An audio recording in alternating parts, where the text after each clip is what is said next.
La canicule du mois de juin 2025 nous a poussé vers l'océan à Montalivet-les-Bains et l'eau douce du lac d'Ourtin en l'occurrence.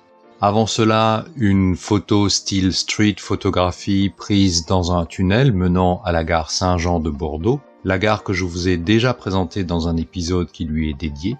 Ce passage souterrain, comme de nombreux autres, n'a pas échappé aux taggeurs.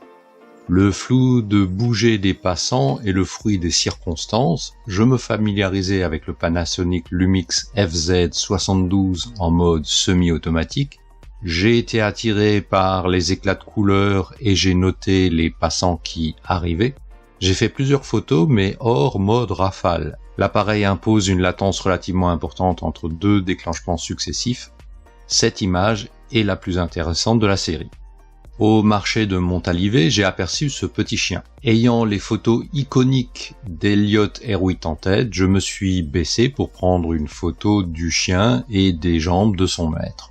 Ce n'est qu'en retouchant les images sur grand écran que j'ai vu le regard du garçon avec son fusil jouer, et les deux plus petits front contre front au-dessus de leur chariot.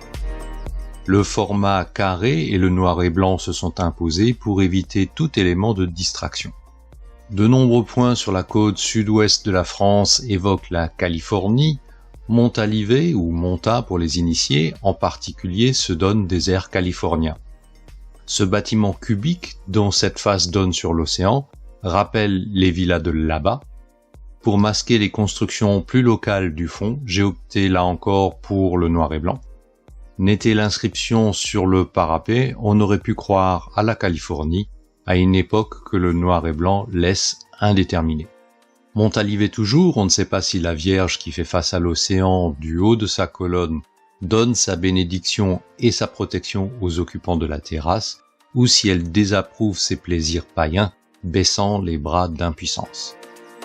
Cette photo fonctionne, entre guillemets, en couleur comme en noir et blanc, mais je lui trouve davantage de puissance sans les couleurs qui distrait. En couleur, le regard est rapidement attiré par la croix rouge, le short orange ou le t-shirt jaune.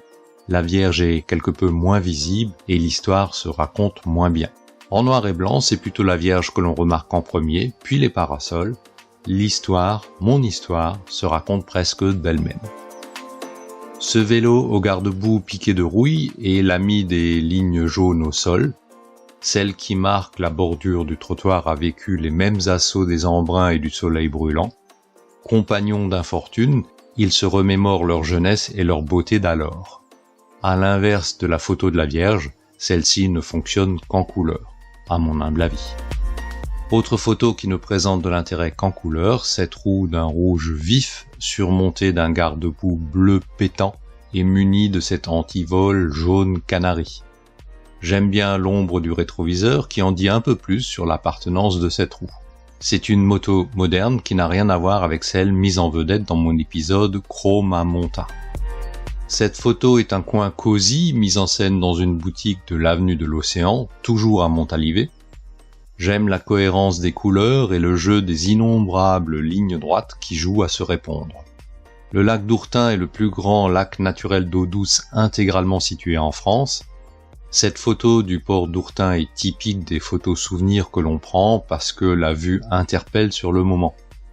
C'est cette coque rouge qui contraste avec tout le vert environnant qui a attiré mon regard. Un coquelicot s'est invité au premier plan, il ferme le triangle des taches rouges. Ce cadre géant en bois se trouve à l'extrémité de la jetée du port d'Ourtin. Passer la photo en noir et blanc accentue le côté imposant de la structure et amène l'ombre à fermer ce cadre de manière chromatiquement cohérente. L'absence d'humain est ironique au regard du nombre de bancs prêts à les accueillir. Et vous, quel est votre avis ? Dites-moi en commentaire laquelle ou lesquelles de mes photos du mois de juin retiennent votre attention et pourquoi. Si vous aimez l'idée des épisodes coup de cœur, mettez un pouce levé d'encouragement à celui-ci.